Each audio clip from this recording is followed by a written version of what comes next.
Sakuradake, or Sakura Falls, is incredibly beautiful and very easy to access once you know where to start.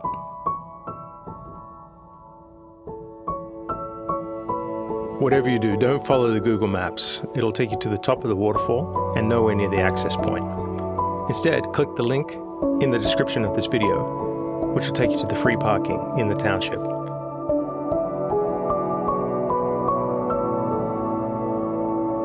From there, cross the street and head under the underpass.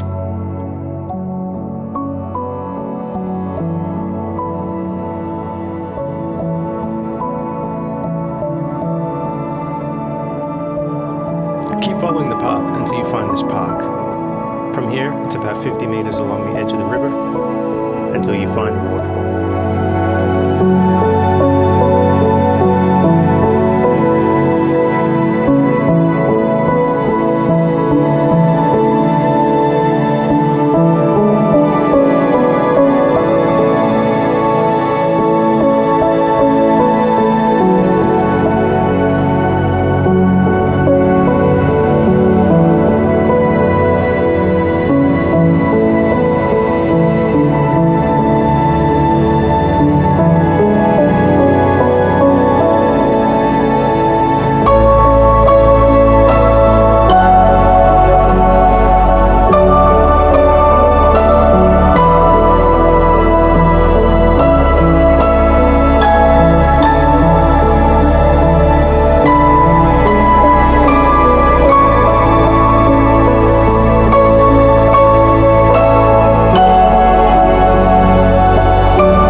you